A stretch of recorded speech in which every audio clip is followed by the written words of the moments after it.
Hi, in this lecture I'm going to take a look at decision logic using JavaScript, and you may recall from a previous lecture that I told you JavaScript was an imperative programming language.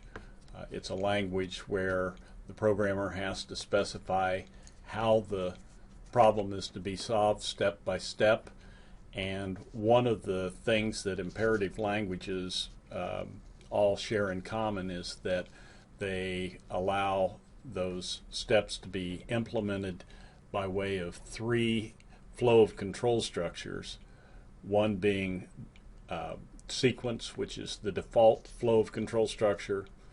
Another is decision flow of control, which is what we're going to look at in this program. And then a third flow of control structure that I will demonstrate later on is the flow of control structure that allows repetition or otherwise iteration. So we're going to concentrate on decision flow of control today, and we're going to be looking at three different variations on this.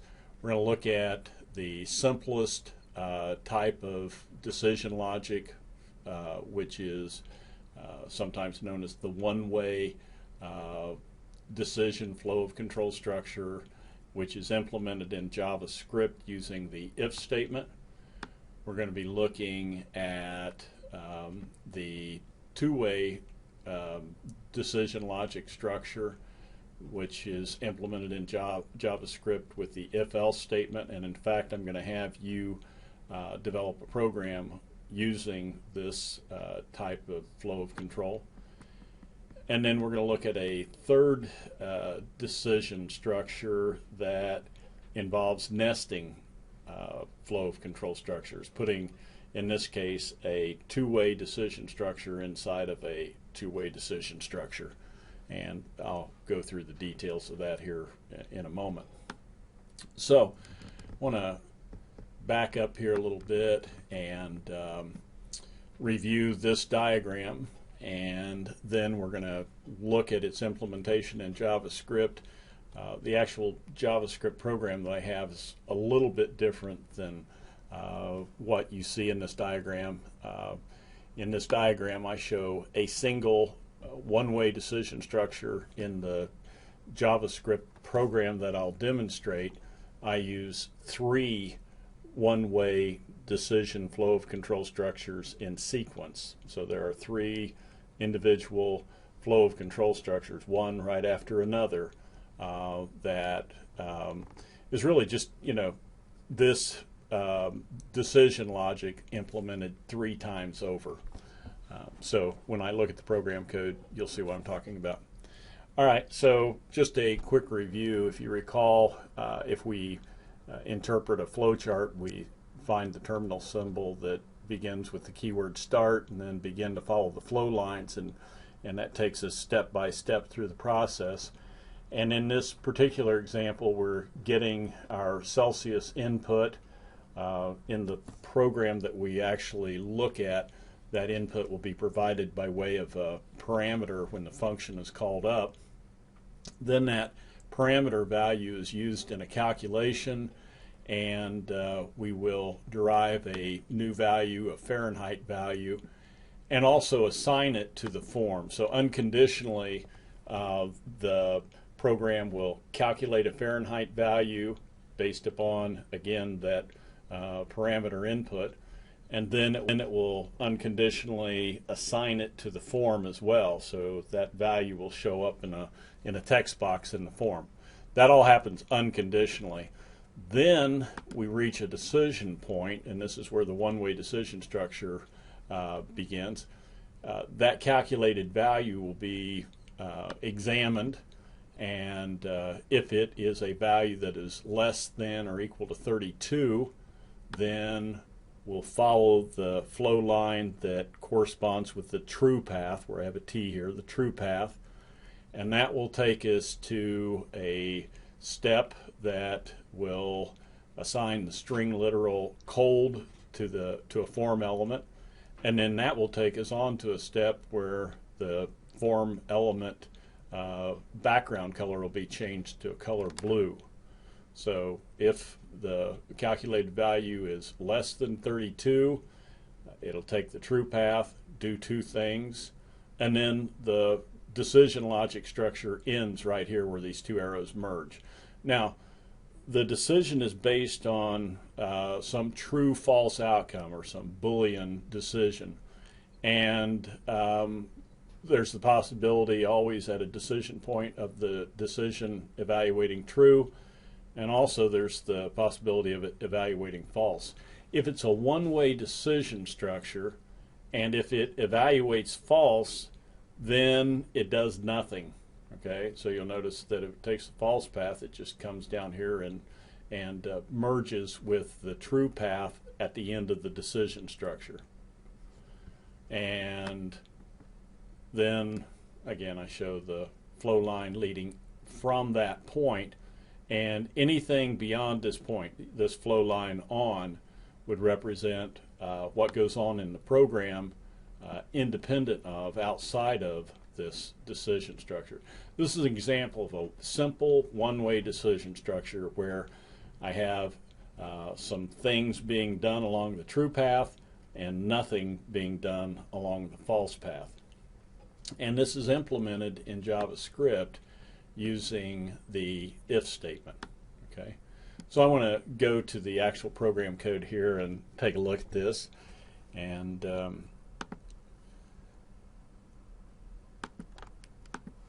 I'll open it with Firefox and run it to begin with. Now, the way I have this program set up, and I'll go ahead and make this program available to you so you have my code to look at, but I have it set up the way the previous programs were set up, where I leave it to you to do the conversion from Fahrenheit to Celsius, and I've done the other function that converts from Celsius to Fahrenheit. So in the event that I enter in a value of a Celsius value of 0, which would correspond with a Fahrenheit value of 32, if I do the conversion, it unconditionally calculates this value and assigns it to the text box. Then it decides whether to colorize the back color of this text box with blue or with white. We'll see that here in a moment. But it's going to, in this case, go ahead and assign to the text box a string literal cold and colorize it in blue. I'm going to put a different value in here. I'm going to put a value of 100. Okay, so 100 degrees Celsius is 212 degrees Fahrenheit, and if I convert that, you'll see that unconditionally it does the calculation and assigns to this text box. Then it changes the back color to white, and it also changes the string value to hot. And I'll put in a Celsius value of 2. And that converts to 35.6 degrees Fahrenheit, and it's in a range for moderate. Okay, so now we're going to look at the program code and see why it's doing what it's doing. So if I right-click on the open form while I have my browser open, I'll have an option to view page source. And when I do, I have my web page starting out in the usual fashion. No need to, talk about that. I have a script section. Okay, script section begins here, goes down to here. Contained within that script section is a fully developed function called convert Celsius to Fahrenheit, and that's what we're going to analyze. There's also the just a skeletal function here that you are being asked to develop. Now, on this program, you can play around with it, but I'm not actually going to collect this program. There will be another one. So, if you want to play around with your part, do something roughly equivalent to what I did, feel free. That gives you a chance to experiment, play with the code a little bit. without breaking anything that I do. There's also a function that clears the form, and I'll have more to say about that because we can add a little bit more to this to make it work better. But those are the three functions that we have, and I'm really only interested in now looking at this function, how it's written. So if I look at the function convert Celsius to Fahrenheit, what do I see? Well, there's a local variable being declared. So again, this is a variable that has a scope that's limited to just this function. Okay, so no other function in the web page can access that variable fare. It also is a variable that has a lifetime that extends for as long as this function is alive, but as soon as this function terminates, that variable's lifetime is ended. So it's a relatively short-lived, narrowly scoped variable that's available only to this function, or as long as this function is alive. And I declare the variable and then do the conversion that we've seen before. Okay, so at this point we will have derived a Fahrenheit value based upon the input parameter value that is, actually obtained from a text box that contains a value that the user inputs. And once that Fahrenheit value is derived, it is then assigned to the form. Okay, and I'm going to go back to the Word document. So everything that you've seen really corresponds logically with that part of the diagram. Now we're ready to take a look at this diamond, what's going on at that decision point.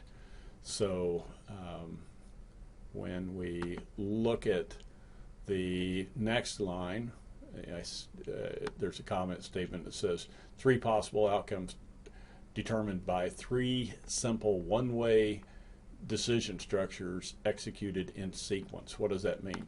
That means I've got a one-way decision structure here, and that's followed by a second one-way decision structure here, and it's followed by a third one-way decision structure here.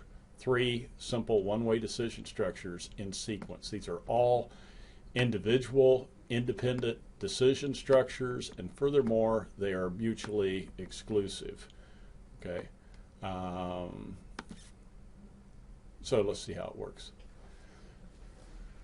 So in the event that we enter in, let's say, a Celsius value of 0, we know that converts to 32 degrees. We'll pretend that's our input. So at this point, the variable fare, as I will call it, stores a value of 32.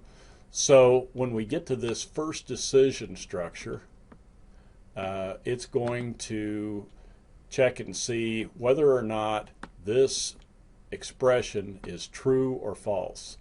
And since 32 stores, since fare stores a value of 32, it is equivalent to a statement that would read 32 less than equal 32. If I were to say 0 less than 1, you would say true. If I say 32 less than equal 32, you would say true as well. Okay? And if it evaluates true, then it's going to execute the program code between the opening and closing braces.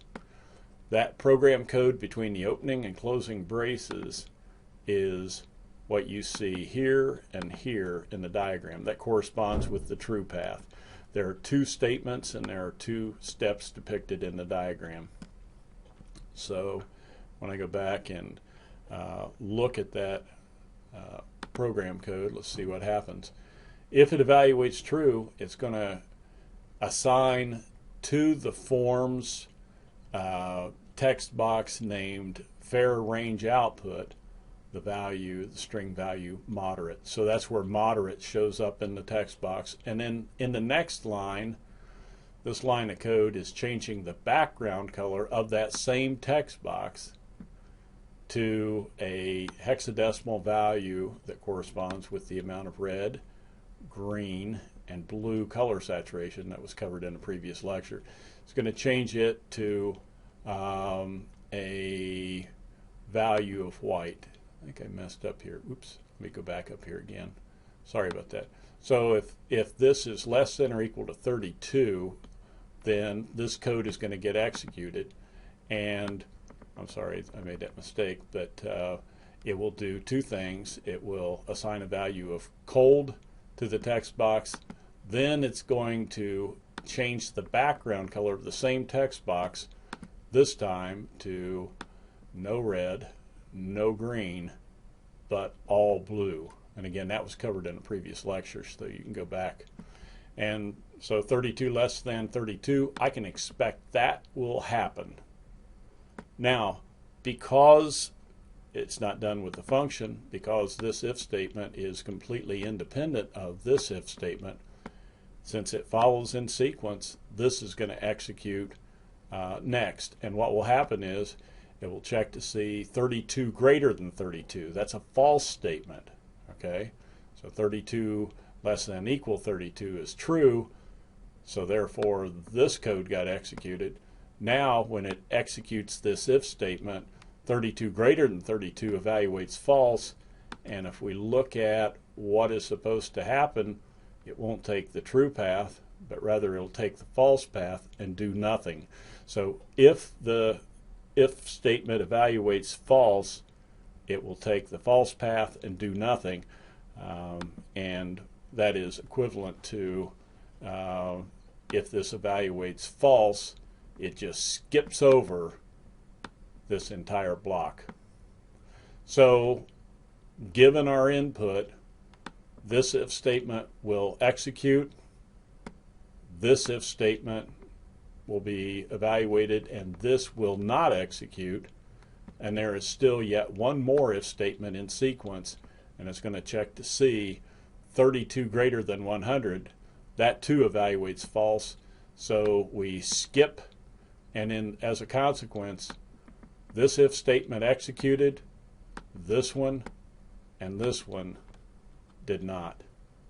And so the function ends at this point right here, and the only code that would have been executed is the program code that occurs unconditionally, that executes one right after another, and then this if statement, which evaluates true, would have executed.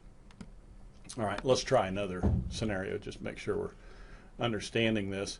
So I'm going to go back to the web page, and this time when we enter a value of 2 as a Celsius value, calculates to be 35.6. So if I go back to the program code and evaluate things, again 35.6 gets calculated, 35.6 gets displayed in the form, and then 35.6 is compared to 32. 35.6 less than 32. Now this if statement evaluates false, and this next if statement executes. 35.6 greater than 32. This would evaluate true, and we would see moderate displayed, followed by there being output to the text box that changes its color, and it would change it to all red, green, and blue, which transforms into a hexadecimal value that corresponds with the color white. And whatever that value was, 35.6, would be evaluated yet one more time. So this code would have executed, then this if statement is evaluated, and 35.6 greater than 100 would evaluate false. Therefore, all this code would be, between braces here, would be skipped, and of the three flow of control structures, this time this is the one that executes. So what I told you was that this pattern, this pattern, this pattern would correspond with this part of the diagram. And the way I have this set up, these if statements execute independently of each other and mutually exclusive of each other. So only one will end up providing the output to the form. And there you have it. I'm going to run the program one more time just so you can see it and then appreciate it. And if I then enter a value of, let's say a Celsius value of 100, it converts to a Fahrenheit value of 212, and it corresponds with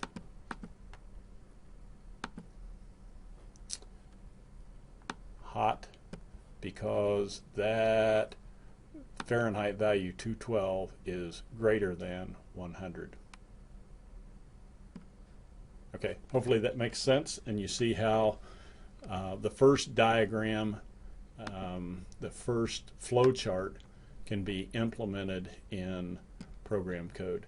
It's implemented using the if statement, and the if statement will always start out with the part of the expression that begins with the keyword if, and then within parentheses there will be a relational expression, typically a relational expression that will evaluate either true or false.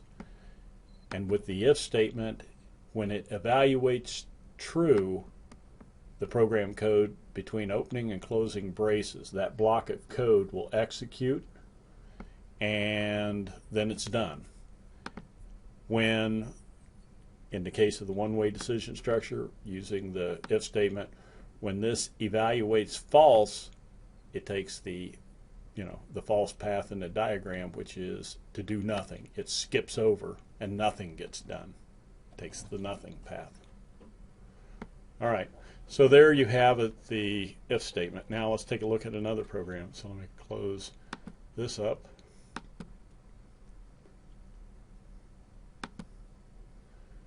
And we're going to take a look at, first of all, the diagram. Now I'm going to skip over the if-else. Okay, we'll see that. Okay, in this next example, but this second diagram is the part of the program that you will be expected to implement in a web page as an assignment. So I'm going to skip to the third diagram, and what I want you to see is that this is the more complicated of the three, because there's two decisions, and the fact is this decision right here is nested within this decision. So I have a decision structure inside of another decision structure. And in fact, this decision structure is a two-way decision structure. Overall, this outer structure is a two-way decision structure. So what I really have is a two-way decision structure nested within another two-way decision structure. And that will allow me to produce the same kind of outcome that three one-way decision structures in sequence were able to produce. Now, the difference is that although this is a little more complicated, it's actually a little more efficient, because anytime it takes a true path, it will escape the overall decision structure. So for instance, if this outer if evaluates true, if I provide an input value of 0 degrees Celsius and it converts to 32 degrees Fahrenheit, then when it reaches this decision point, it would take the true path, it would assign the string value cold, it would change the back color to blue, and then it would find its way to the end of the overall decision structure. It would need to make one decision, get the job done, and that's it. When it evaluates false at this outer decision point, it comes here, and in the event that it evaluates true at this point, then it would take the true path, do whatever is required, and find its way to the end of the decision structure, and there would be two decisions involved. If this evaluates false and this evaluates false, again because it's a two-way decision structure, it would take the else path, do whatever is required, and then find its way to the end of the entire decision structure. So with the first example, it always has to burn CPU cycles executing 3 decisions. Even if the first decision evaluates true, it has to needlessly evaluate a second and a third decision. In the case of the nested decision structure, if the first decision evaluates true, only one decision is required. It only has to burn CPU cycles for one decision. In the case where the first decision evaluates false, then it can get to either of the 2 remaining outcomes with one more decision. So this is more efficient. And you say to yourself, well, does that mean it's better? Well, maybe. The advantage of this is that it's able to process more quickly. So if instead of using an imperative programming language to implement some kind of logic in a web page, if instead I am having to make a decision in order to control some kind of device. So if I've got an embedded computer in a device like a cruise missile or something, and it's flying at a very rapid speed with sensors looking all around it to see if there's any obstructions and then navigating to avoid the obstructions, I want that to execute very, very quickly. So for embedded systems, sometimes it's very important that we design the program code so that it can execute it very quickly, because that could impact the performance of the device. In the case of the web page, either one is fine. And in fact, in the case of something like a web page, using 3 one-way decisions in sequence might even be preferred, because the program logic is a little bit simpler to write and easier for someone to make changes to or to maintain.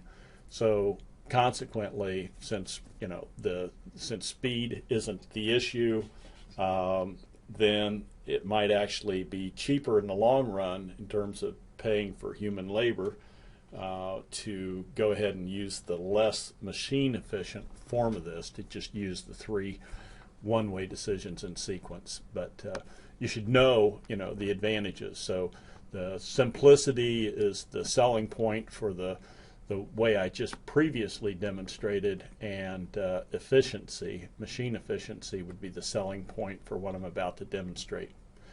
All right, so I'm ready to show you the program code, and again, what I have is a 2-way decision nested inside of a 2-way decision. It's going to start out the same way. I'm going to get my input from a parameter value. I'm going to do a calculation and unconditionally assign that computed value back to the form. Then I'll make some decision as to what string value I will display, and what color I'll make the text boxes. Now, I didn't show everything in this diagram because I kind of got tight on space, but there's actually another step in here below this and below this, where I assign the color green if it evaluates down this false path, and I assign the back color red if it evaluates down this true path. So actually a couple steps that are missing, but it won't be anything that you can't understand. Okay, so let's take a look at the program code, and if I make my way back here and then open this second web page in Firefox, the interface looks the same. Again, same old story here. I left the conversion from Fahrenheit to Celsius for you to do. And in this case, if I enter a value of 0, which will translate into a value of 32 degrees Fahrenheit, it's going to say it's cold and color it blue. And if I put in a value of 5, it converts to 41 degrees Fahrenheit, which was within the moderate range, and different string, different back color being assigned. And if I change this to 599 or something, then that calculates to be 1110.2 degrees, and that would be obviously red hot. Okay, so that is the story on that one, and let's see how it works. So if I right click and choose view page source, I've got some comment statements at the beginning of my script, and I indicate that this is showing nested decision logic. I have done this function in its full-blown glory and left the other one for you to play around with, but I'm not going to grade that one. And so I declare a local variable and do the calculation to convert from Celsius to Fahrenheit, and then assign that calculated value to a text box on the form. That all happens unconditionally. And if we go back to the Word document, we have just completed all these steps. Now we're at the decision point. So let's take a look at where this is implemented in the code. So here's the decision structure, and it is an if-else structure. This part of it corresponds with the true path on the outer decision. Okay, so according to this, it's going to check at the outer decision point whether the value that's been calculated for Fahrenheit is less than or equal to 32, and if it is, it's going to display cold, and it is going to color it blue. So that would correspond with this path right in here. And when it's done with everything. Okay, that entire decision ends right at that point. So if it takes true path, does 2 steps, completely done. If it doesn't evaluate true, okay, so if I put an input value of 5, which I think, if I remember right, calculated to be 41 degrees Fahrenheit. So we'll pretend that that's the case anyway. So let's pretend Fahrenheit is 41 degrees. So 41 less than equal 32 would be a false statement, and it would take the false path, and that false path should lead to another decision.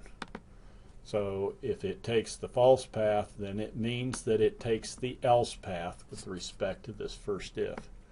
And it leads to another decision where it checks to see if Fahrenheit is greater than or equal to 100. So Fahrenheit greater than equal, oops, should have been an equal in there. We'll make it an equal real fast. Greater than equal 100. Okay.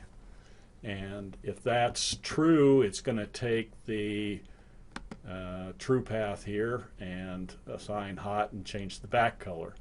So how would that actually look in code? If this evaluates true, it's going to do this. It's going to change it to hot and change the back color to all red.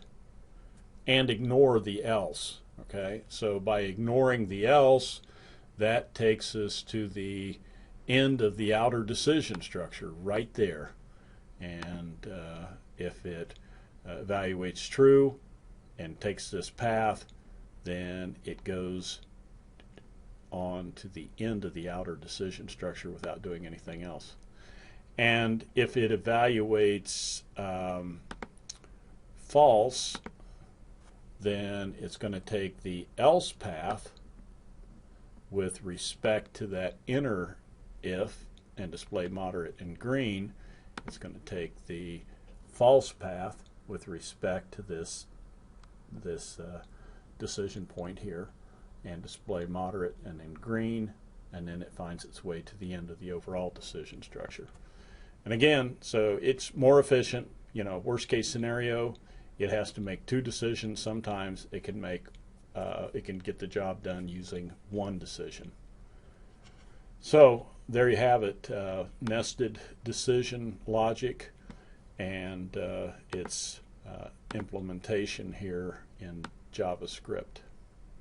Now there's something that I was going to point out here. You know, I have a button that calls up a function called clearForm, and that function is being called incidentally without passing anything to this parameter, because there is no parameter. It's an empty parameter list. To clear the form, I don't need to provide any data. And this is lacking, okay? So what you need to do, and you can play around with this on your own, when you do your project that I will explain here shortly, make sure that you have corrected this function. But in addition to blanking out the text, you know, cold, moderate, hot, it should also change the back color, let's say back to white. Okay, so that would be part of clearing the form, would be changing the back color as well. And of course, the focus method just puts the cursor inside of whichever text box the user should be accessing immediately. Okay, I think I've covered that sufficiently. Now let me go back to the second diagram. Okay, so this is using a simple two-way decision. Okay, and this is what you have to implement. You have to modify. You can take one of my programs, either one of them, make the modifications to it. You need to modify my program example with two-way decision logic for both conversions. Okay, so you're going to be doing it for both the Celsius to Fahrenheit and the Fahrenheit to Celsius. And what your program will do then is it'll check to see if the converted value is, in the case of Fahrenheit, and you'll have to do something logically equivalent for Celsius, but in the case of Fahrenheit, you check to see if it's less than or equal to 32, and if that's true, then you're going to assign cold and blue, and if it's not true, you're going to assign not cold and color green. So there won't be three decision outcomes, there will only be two. And it should also contain, again, a clear function, and the clear function should not only clear the text, but it should also clear the back color and change that back color to white. Okay, I hope that's clear to you, and I'll get this pushed out to Moodle just as quickly as I can.